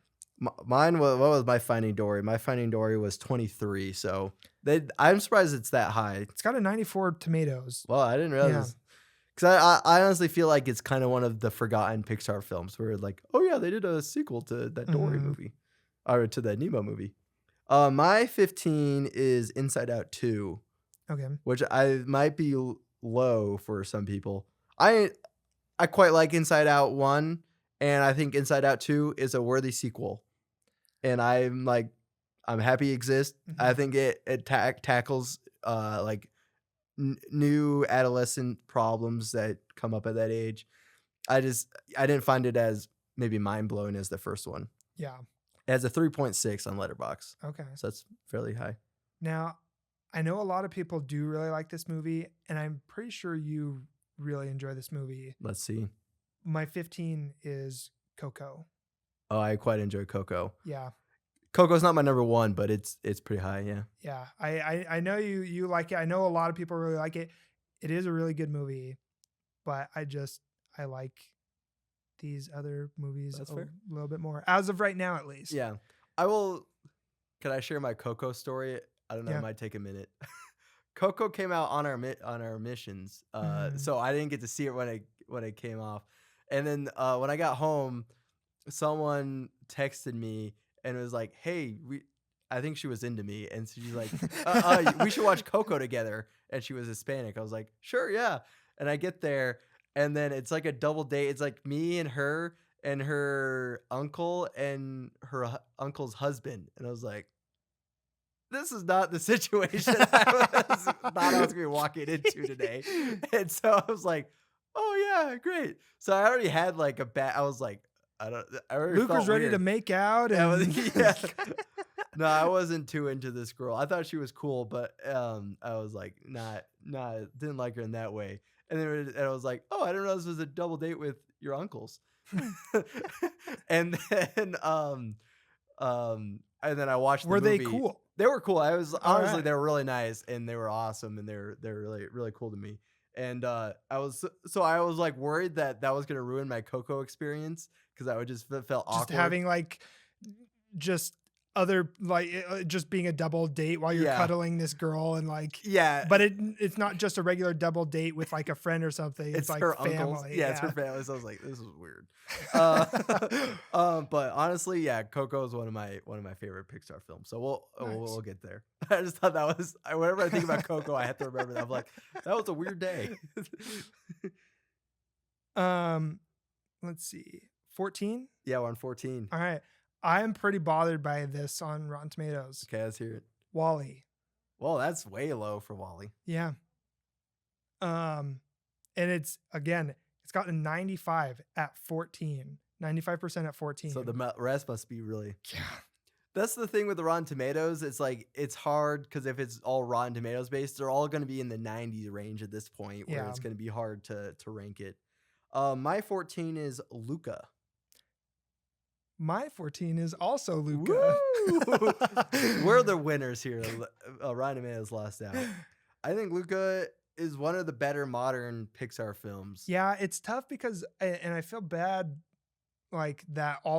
Most of the modern ones I have are lower on my list. Yeah, I would like to think that nostalgia doesn't really play too big of a factor. I think it does play a factor, but also just the original Pixar movies are just so good. Yeah, it's like I don't know if they'll ever be beaten for me just because they hold such a special place in my heart. So like I don't think modern Pixar is bad. It's just they don't mean as much to me as the older ones do, which is fine. Yeah. But Luca, I don't know, it's just like it's such a feel good movie. Like I like when I think when I picture Luca, I think sunshine, water, beach, like just this like great friendship. I know it's such a heartwarming movie. For me, it's just hard not to like love because it's just like a very like PG version of Call Me by Your Name. Yeah.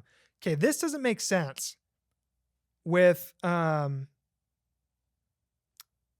13, 14. Okay, check this out. Luca has a 3.7 by the way on Letterboxd. So 14 Wall-E is 95% Rotten Tomatoes, 90% audience. 13 is Turning Red, 95% tomato, 67% audience. Yeah, that is weird. Like, who's making this list? I don't know if they base it off of the number of reviews, maybe. That's got if that plays a factor into that, but that does seem way high for Turning Red. And well, I'm someone not who just goes to bat for Turning Red. Well, not just high, but like they have the same tomato, but Wall-E has a higher audience score. So I don't know what makes Turning Red higher than Wall-E there, but I find that interesting. Anyway, so 13 is Turning Red. Okay. Yeah, that seems high. My 13 is A Bug's Life. Okay. It has a 3.5, and I love A Bug's Life. It's hard for me to put it any higher because I love the next ones coming up. But I don't know. It's like I said, as a kid, it's one of my all-time favorites. I'm excited to see what your number one is. You might hate me for it, but we'll see.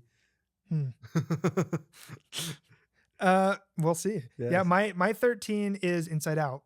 Oh, that's a good spot for Inside Out. Yeah, I have Inside Out higher, obviously, but I think 13's a very fair place for it. I like the second one a little bit better. Oh, interesting. I didn't know that about you. I didn't. Yeah, I guess you. Yeah, I haven't said it yet. I not by much. Yeah. It has just like an edge over Inside Out 2. So, cool. I just feel like it resonates a little bit better. I mean, Inside Out 1 is great, and obviously the point of 2 is that it introduces more complex emotions. Yep. because you're aging. Yeah. And I just feel like it's easier to relate to that. Yeah. So Yeah. I mean, I quite like both Inside Outs. I think that first one, I wasn't expecting it to be as good as it was. So I think honestly, that might be part of the reason I have the first one Gotcha. higher. Well, 12 is this one kind of bugs me a little bit, is Soul. Oh, yeah. I have Soul very high. I have Soul high, but it's honestly not too much higher than this. I have Soul very high. Soul is probably the best modern Pixar film. Like I don't know where the cutoff is for modern films, but Soul also came out during COVID, Probably like post 2015. post 2015. So Inside Out's right on the cusp of modern. Yeah. But Soul really is like, I don't know. It's amazing. I'll talk about it more when I get to it, but it's pretty high Okay. on my list. Okay. What are we at? 12? Yeah. Okay, my 12 is Up. Okay. And The thing is, I get the appeal. I get why people like it. yeah. I did have it quite a bit lower, but I get it. Yeah, it's like I think the characters are very sweet and like it's great having a movie with the main character as an old man. Carl giving Russell the grape Yes, at the soda end. cap pin at the end of the movie. So honestly, like I feel like my 12 through 1, any of them could be number 1 on anyone's list, and I wouldn't be like, these are to me the 12, these are like the 12 masterpieces of Pixar. Well, we're definitely going to have a lot of the same movies because there's a lot that. Yeah, it's just our of us orders have are going to some- be different. Yeah. Oh, for sure. Yeah, and Up has a 4.1, so it resonates very well with the Okay. Letterboxd audience. My 12 is Inside Out 2. Okay, cool. Right in front of Right there. right in front of Inside Out. So it literally has just the edge over it. Okay, 11. Yep. Monsters Inc. Well, that is seems, on Rotten Tomatoes 11. Monster Inc. is one of my all-time favorites, so that seems a little low, but I mean, it's hard when we're in, like I said, to me, these next 12 are all masterpieces. My 11, this one you might get it, is Wall-E. That's okay. Okay. Wall-E's in my top 10, but it's like on the lower end Yeah. of the top 10. I know a lot of film nerds think Wall-E's the best one, and I understand why. For me, the first half of Wall-E is amazing. Like one of the perfect, I guess, is maybe the best way to do it. And then the second half, I think is good. I just don't love it as much as the first half. And that's why I have it lower than some of these other ones. But I still think Wall-E's an amazing, amazing movie. What I love about Pixar is just all of their movies are so interesting and just like what they are. And Like- each one almost creates a new world to that you can inhabit, and it's Yeah. totally different than the next. Talking toys, robots falling in love, superheroes, monsters, cooking rats, like Yeah. it's just they're so Flying niche caterpillars. and interesting and out there. Yep. And I really like that. Emotions have emotions. Yeah. Wall-E has a 4.2, so also really resonates. I think there's 2 movies with a 4.2, and those are the 2 highest. So Wall-E and another movie are the Okay. highest rated on Letterboxd. I think you said you quite like this movie. My 11 is Finding Nemo. Yeah, and Finding Nemo is in my top 10, maybe higher. We'll see. Finding Nemo, I had the DVD as a kid, and so I would put it in a ton. Like there's Yeah. 4 or 5 Pixar films I rotated through when I was a kid, Mhm. and Finding Nemo was one of them. So It's a great story. It's got a lot of funny one-liners. Yep. He's gonna touch the butt. I'm gonna ink. But yeah, it's my 11. 10, top 10 time. Woo, top All right, 10. let's go. Top 10 Pixar on Rotten Tomatoes, Ratatouille.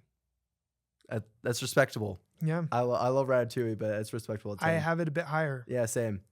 My 10 is Soul. Okay.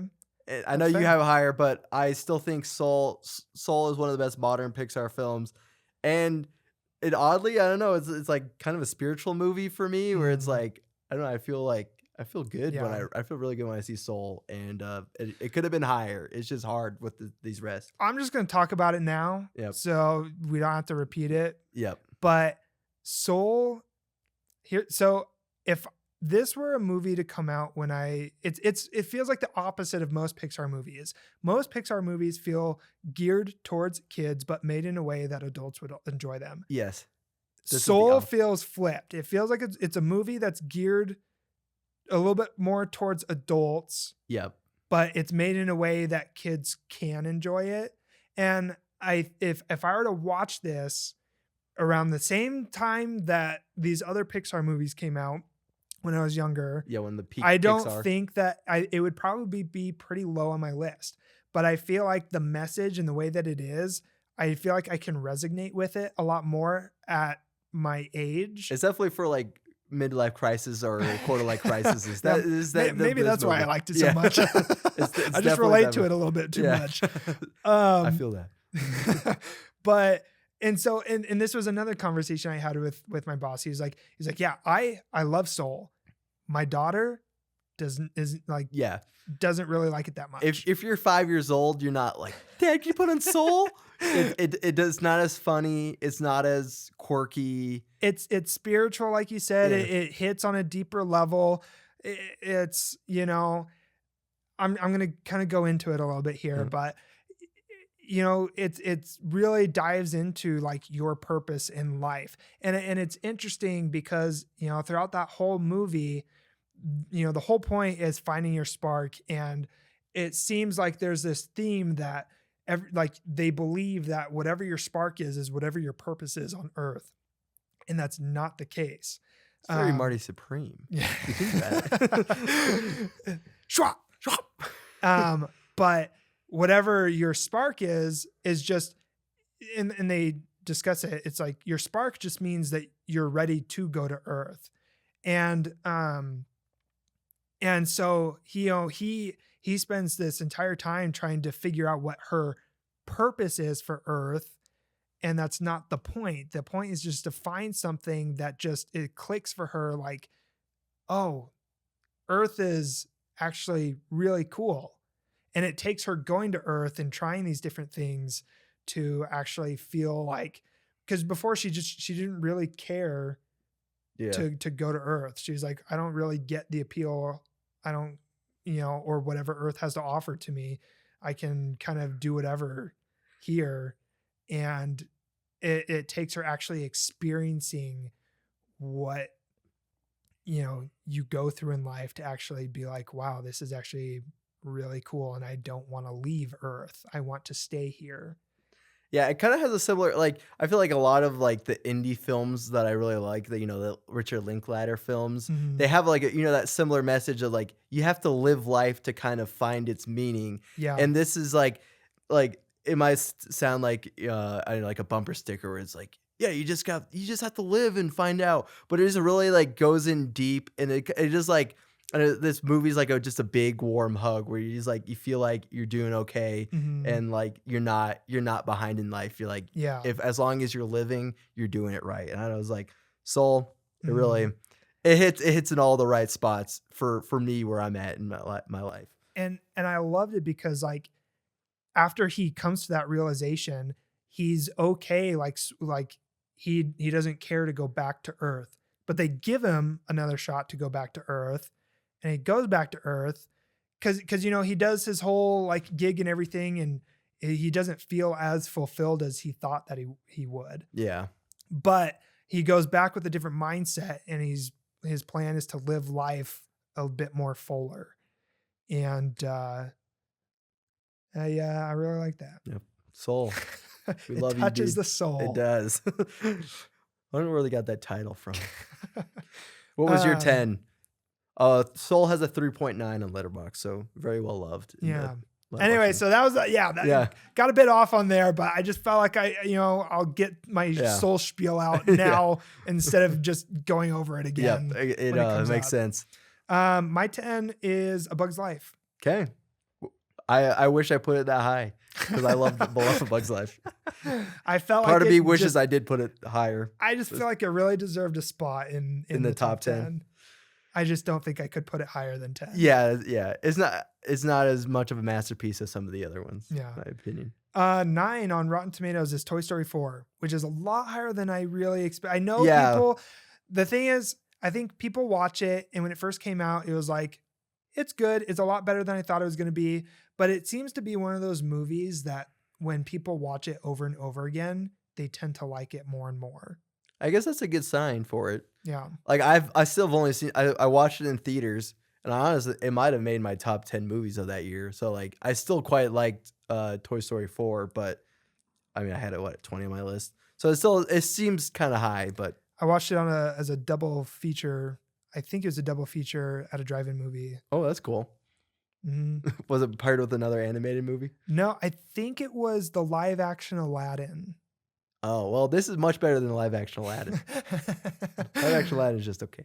So, yeah, I'm pretty sure that's because those, I don't think they really, did they come out about the same time? Roughly, don't know. yeah. Either a year apart or the Regardless, it was same year. after they were out of theaters. It was Yeah. playing at a drive-in. So, That's still pretty cool. My 9 is Coco. I know I already went on my Coco rant, but that's another. Soul and Coco are two modern Pixar films that really, I know they speak to me. mm, And Coco, I put a little above Soul just because I think the world building is really cool in Coco. Yeah. That's the one thing that I put it above Soul for me. But okay. Coco has a 4.1 on Letterboxd. That's that's pretty good. Yeah, that's one of the higher. It's not the highest, but it's one of the highest. 8. Yes. Wait, what It- was your 9? Did you say? Oh, so my 9 was Incredibles. Yep. I think it's a great movie. I know a lot of people hold it on like a pretty high pedestal. I may be one of those people. And I get it. I just, again, I'm just I happy like- to see it in your top 10. I Yeah. was worried it wasn't going to make your top 10. So really, why is that? I just know in the past you're like, I don't love Incredibles as much as some people. So Yeah, it's definitely on obviously my lower end of the top 10, but I do think it's a fun movie. I just like these other movies a lot more. very valid. Very valid. Okay. 8. 8 is Incredibles. Okay. So on that's Rotten pretty high. Tomatoes, Yeah. so I was just right there. Let's see here. My 8 is Inside Out. And I remember watching this. I went in, I watched with my family when I was working at the movie theater at the time. And I was like, I think this will be a good movie. And I remember walking out being blown away. I was like, man, that was one of the best Pixar films I'd seen in a while. Mhm. Well, at least that was my thought at the time. And yeah, to me, it still holds up. I rewatched it 2 years ago. And I don't know, there's something so infectious about joy and sadness kind of coming together. I know it's very cathartic. And it's, maybe it's like I always feel like the best memories usually have a little bit of happiness and sadness, Yeah. and I feel like that's like kind of the fun of life is that there's always Mhm. bittersweet with everything. Like nothing's ever perfect or nothing's ever horrible. It's always like a mix of both. So Yeah. Inside Out really speaks to me. So that's why it's that high. My 8 is Wall-E. Okay, yeah, that's a good spot for one. So it's, I mean, definitely deserves top 10. Yep. Again, lower end of top 10. The opening sequence is awesome. I mean, Yes. there's no talking or anything for the first while. Probably an hour. maybe not that long. Yeah, I but think it's probably like the first like 10 minutes or so, yeah. 10, 15 minutes, something like that. But it's just so engaging. It's not really like a slow, it doesn't really move slow. Like, I mean, like it takes a little bit for him to get into space, I guess. Yeah. But it's still only like an hour and a half movie. So it's But like, everything it's a he's short doing feels faster paced and it doesn't feel slow and it just is entertaining. And I just know his sound effects for his movements are like so spot on in that movie. Yeah. It really sells like the emotion of Wall-E, even though he doesn't talk. So yeah, love Wall-E. I wish I could have put it higher. Hmm. Okay, Inside Out, I forgot, has a 3.8 on Letterboxd. Okay. 7 on Rotten Tomatoes, Coco. Oh, that's pretty high. Yeah. I was close. I was 9 with Coco. Mm. My 7 is the original Toy Story. And That's very close to mine. okay. I mean, like the Toy Story trilogy, just to be blunt, is my favorite of any of the franchises. I think all the Toy Stories, even with the fourth one, average out to be like the best of the Pixar franchises. How do you feel about the concept for the fifth? I feel like, I mean, I still wish they weren't gonna do a fifth, but I feel like it's the best way you can do it is kind of show toys in the modern world, which is like our devices. It'll be interesting because obviously Woody's in the poster, Yep. and at the end of the fourth one, they leave Woody. So Yeah. it'll be interesting to see how that I- all comes full circle. Yeah. I mean, have you not seen the teaser? Like the I haven't 15 seen the teaser because yet. you do see Woody back in a house. Yeah. And like is it back at Andy's house? Is it with Andy's granddaughter or not his his Bonnie? daughter? Like is he married Well, at this point? Yeah, I don't know. And Because all the other toys were with Bonnie. So oh, that's true. yeah. Yeah. I don't know how they're gonna make it fit with the last ones, but I think it's the right direction if you're gonna do a fifth one. I just don't feel like we need a fifth one, but that's beyond the point. But the original Toy Story is the first Pixar movie, and like I can't think of a better movie. You just like you come out swinging and you make Toy Story, which is one of the greatest animated movies ever. And it's like it is like the animation isn't perfect, but it's still to me it still looks good. I was just gonna say it. I mean, like a lot of people say you go back and watch it, and it's pretty rough. And I mean, it's Yeah, it is rough. obviously it was what 97 or I think 6 or 96, something. yeah. And I mean, you can definitely tell that it was made in that In the time. era, yeah. Yeah. But overall, it still looks really good. Yeah. And Tom Hanks and Tim Allen have great chemistry. Yep. Yeah, I don't know what else to say about Toy Story. Other people have said. I don't think I'm the only one who loves Toy Story as much as me, but it's fantastic movie. It is weird. It's I guess the second lowest of the Toy Story films, but the lowest of the trilogy for me. But it's still a great movie. My 7 is Toy Story 3. Okay. So I perfect ending to the original trilogy. Yep. And amazing. I mean, you got it's honestly like kind of dark. I say the villain in that movie is he's a bad dude. He's like Jimmy. He's a bad guy. He's a bad guy. And you got the monkey toy on the cameras, and just the lighting's like really kind of I know spooky it's kind of spooky looking. It's like this greenish tint in there, and it's dark, and you don't want to go there, kids. Yeah. It's a fun movie, and it really was a great way. I remember seeing it in the theaters, and Me too. My grandma took me. Yeah, the ending of Toy Story 3 will always live with me because I was probably like 11, and it's like, whoa, I didn't know I could feel this. Toy Story, the first one has a 4.1 on Letterboxd. Yeah, that was it. 6 Up. Well, it's It's higher got than a 98 on Rotten Tomatoes. That's pretty good. Pretty good. A 98 in the 6th spot. These are all ranked like pretty. I'm gonna say at this point they're probably all gonna be like hundreds or 99s. My 6 is Toy Story 3. So we just talked about it. It has a 4.0. Yeah, I like this in the first Toys. They were going back and forth for me of which one I liked more. The ending's amazing. The daycare is creepy and the bear's creepy. It's fun to see Buzz in his Spanish mode. So not much I can say. I just love that trilogy so much. So Well, my 6 is Toy Story. oh well, we flipped it. Yeah, we flipped. I love everything about that movie. I mean, I originally had it in my 2 spot, and Wow. I swapped it with my 6 spot. And again, it's one of those things where any of these movies could really like kind of take each other's places. Yep. And I really love that movie.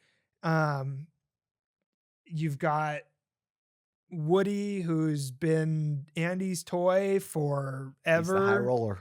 And Buzz comes in, his New hot hot shot new new toy comes in, and he changes his sheets to Buzz Lightyear sheets. And like, I love how Buzz Lightyear for most of the movie thinks he's in a movie, like he's in his own movie. Yeah, he's in his own universe. Yeah, No it's so signs of great. life. You can't fly. Watch That's not flying. That's falling with the style. style. Yeah, To- great movie. Toys everywhere. That's in my 6. Okay. Um, Toy Story 3 had a 4.0, so they're all very close on Letterboxd too. 5 is Toy Story 3. Okay, so we were close. Yeah, so I feel like all of these are, I mean, with what's to come, Yeah, they're all close. it's all going to be pretty. Yep.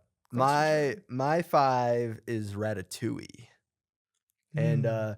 Ratatouille, I think as a kid I always quite liked Ratatouille, but as an adult it's grown on me even more. Rat and Patootie. Rat Ratatouille. Patootie. Ratatouille. And so I don't know, I've ended up watching this movie once a year since moving here. We rewatched it Yeah, when we were in St. George or where we were at. when we were in Goblin. Yeah, Goblin Valley, yeah. Yeah. When we went to Goblin Valley, we ended up rewatching that last year. It was last May. Yep. Partly it was because I was going to France in a few weeks. I was like, I gotta watch a French film. So I was like, you know what's French? Freaking Ratatouille. And I watched it the year before that. So it's just like I end up somehow keep watching it, and I don't know, maybe I just relate to like the bumbling idiot and he kind of like stumbles into his work and he's like kind of like a fish out of water, just because he's Little sucks at chef. cooking. Yeah, the little chef. And yeah, I don't know, it's such a good film. I don't have much to say about Ratatouille besides I could watch that movie every day and be happy. I don't know why, but and I don't know if anybody else is watching that gets these too, but my Instagram feed, I tend to see a bunch of these like weird Ratatouille memes. I also get Ratatouille memes, yeah. With him just like smoking a cigarette and like what's his name? Linguini. His who's what's the name of the chick? Oh, I forget. Anyways, they end up Yeah. dating at the end of the movie, and the Yep. meme I typically end up seeing is like she's pregnant or whatever, and Like, whose baby is it? it's and the joke is like the last frame or whatever. It's like Remy talking to her. He's like, "I thought you were gonna get rid of the baby." Colette, that's her name. Yeah. Yeah. Anyways, Yeah, Ratatouille, great movie. Have it at 5. It's actually the highest. Ratatouille and Wall-E are the 2 highest ranked on Letterboxd. They really both at a 4.2. interesting. So Letterboxd also loves Ratatouille. 4's Inside Out. What was your 5? Oh, Monsters Inc. Oh yeah, Yeah. great film. I love Monsters Inc. It's fun. It's a great watch. You watch it and you think that Randall is the villain, which in a way he kind of is a bad guy, but like in the end it ends up being the corporate like Yeah, I think that's why I still go back to Monsters Inc. a lot, because it captures that monotonous corporate feeling really well, with like you're just like hanging out with your coworkers in this sterile, boring environment, and they're just like monsters going to, yeah. Love Monsters Inc. is also one that has grown as a kid. I didn't love it as much as some of the other ones, but it's grown with me, I think. I don't know why, but one of the scenes that I love is where he's trying to suck all the laughter or whatever, Yeah. or he's trying to get the screams out of Mike. Yep. He's using the machine to get his screams out of Mike, and then they end up replacing him with one of the other Yeah. workers or whatever, and he turns like pale white, and he's got this big old lips after. I always quote like, "Hey, do you got any odorant?" I say that to people all the time. No, I got wet dog or dry blanket or something. Yeah, so that's my 5. 5, okay. 4 is Inside Out on Rotten Tomatoes. Well, that's I love Inside Out. It seems high, but I mean, I had an 8, so I can't complain. Mm. My 4 is Monsters Inc., which we just talked about. It has a 4.1. Yeah, nothing else to say. Love Monsters Inc. My 4 is Ratatouille. Oh, we all were just flip flopping them. Top 3. Yeah, well, I have a feeling your top one's gonna be Nemo. maybe. So 3 on Rotten Tomatoes is Finding Nemo. Me too. Oh, hey, there you go. Finding Nemo, yeah. Finding Nemo has like a 4.0 in Letterboxd. I really hope our ones are the same. Our ones are not going to be the same. You've already said my I'm trying one. to think of what you haven't said. I know, but I can't say. I know. Finding Nemo, like I said, I had the DVD of it as a kid, and so it ended up being one I watched a ton. Like Finding Nemo and the Toy Story movies and my number one are all the movies I watched millions of times as a kid. I could quote Finding Nemo for days. Uh, when Marvin, that's the main character's name, right? When he's trying to tell a joke at the beginning and it's like the worst. I know it's like oddly one of the most funniest scenes to me of all time. It's like there's like a mollusk. Well, it's not important to the story, but yeah. So and then the shark characters I quote a lot. The shark bait hoo ha. Shark bait. Hoo-ha-ha. I say that a ton. So Finding Nemo, one of like the like quintessential movies of my childhood, I would say. No, that's fair. And it's got a 4.0. I don't know if I said it on Letterboxd. What is Mm. your 3? Cars. Okay, there we go. Much higher than I had Cars, but I already went into my whole car spiel. yeah. I love Cars. I Yes. think it's great. That's my 3. 2 on. So this is actually what my list originally was Toy Story. The first Toy Story is ranked in the 2 spot, and that's what I originally had in there. And I swapped it with my 6. But Oh, okay. so Toy Story 2 or Toy Story 1 is in the 2 Is it spot in the 2 spot? on Rotten Tomatoes. In my 2 spot, I have Toy Story 2. It is my personal favorite of the Toy Stories. As a kid, I watched that. I had it on VHS, and I just watched the crap out of that thing. The ending was always so thrilling to me when they're riding on Bullseye. He's like, "Ride like the wind, Bullseye." I love Jesse, the new they do toy character. I'll just talk about Toy Story 2 real Okay. quick because I freaking love this movie. Yeah. The opening sequence is awesome. Yeah. It's Buzz, and I mean, you have no idea that it's a video game that's being played, but just like he's on this Yeah. deserted planet, and then all It's of the a sudden, Lightyear movie we wanted. oh yeah. And then all of a sudden he's fighting Zurg, and then he dies, and you find out that Ham is actually playing Yeah. a video game. And I I love Ham. love that. You've got the Chicken Man, who's awesome. You've got the scene where he has the old guy come and repair Woody, and I feel like that scene's just very aesthetically pleasing to me. Sewing the him music. together, shining his shoes, Mm. paints over Andy's name on the bottom. And I feel like it really takes a step up in the animation. Like the difference between Toy Story 1 and 2, like 1 I still think looks fine, but Toy Story 2 looks really good Oh, yeah. for its time especially. and initially you think that, and in a way, the Chicken Man is an antagonist and is somewhat a bad guy, but it's like the prospector Yeah. who is the bad bad guy. And but then you get Jessie and you get her backstory, and it's very emotional. And Mhm. Sarah McLachlan's It's so good. song is Yeah. just tearjerker. Yeah. Awesome movie. Yeah. I love it. I flip-flop 2 and 1 because I have Toy Story 2 number 2, but it almost was number 1 for me because it's like Mhm. this and my number 1 are my two favorite Pixars by a long, but not by a long shot, but I just Yeah. watched them a ton. My Yeah, what's your 2? my 2 is Soul. Okay, well, that's really high. Yeah. Yeah. I mean, I love Soul. I can't really, complain. the thing is, I knew it was going to be in my top 10 when I watched it. And I had placed it at 6 originally.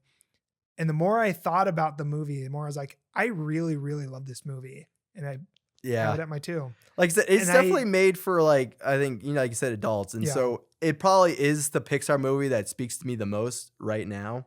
And what I did did you not- give it on Letterboxd? I'm trying to It was either a 4 or 4.5. Yeah, you gave it a 4. So, yeah, I mean, I don't even know. I just, I don't know. great movie. Put it at Yeah. my 2. Yeah, I can't say enough good things about Soul.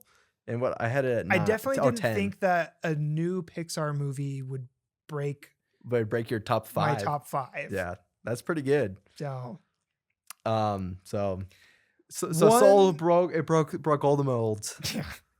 Yeah, well, there's one on here. One on here is also my 1, and we already talked Toy Story 2. Okay. I went on my whole spiel. I love Yeah. this movie so much. Best Pixar movie in my opinion by a long shot. shot. The thing is, I don't think, okay, I say that a lot of my movies are interchangeable. I don't think my 1 spot's interchangeable. Well, that's fair. I think that Toy Story 2 is my favorite Pixar movie by By a a launch. lot.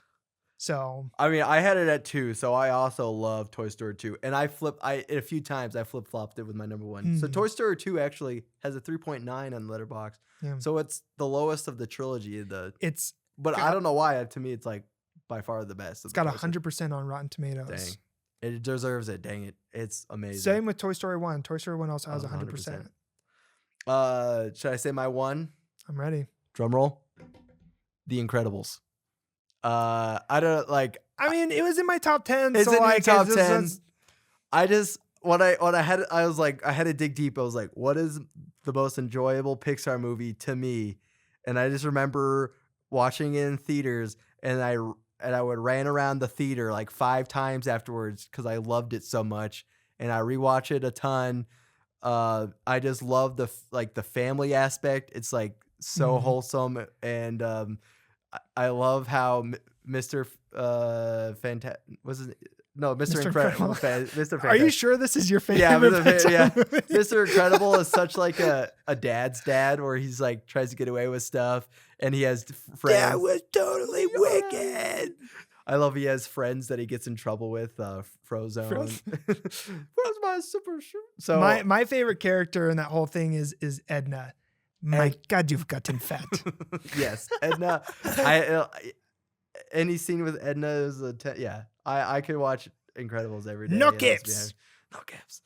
And so it was there, Toy Story 2, and I gave it an Incredibles. Incredibles has a 4.1 in Letterboxd.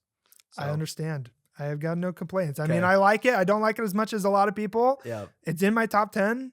Yes. I feel like it has to be in people's top 10, and then like the top 10 can change on taste. But yeah, I don't know. Is when it came out, it almost like, because Toy Story 2 as a kid, it was like it was that movie for me. And then Incredibles came out probably when I was like 7 or 8, and then I was like, I had a new obsession. Yeah.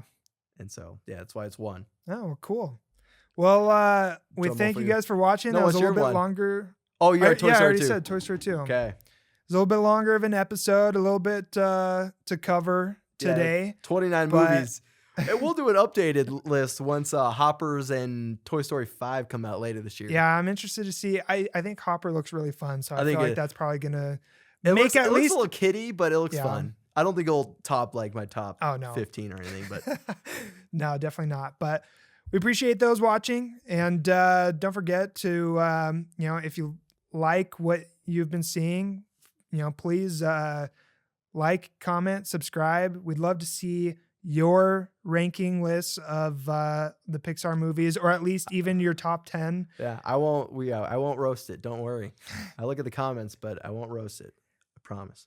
And but yeah, we appreciate it, and we'll see you guys next time. Peace.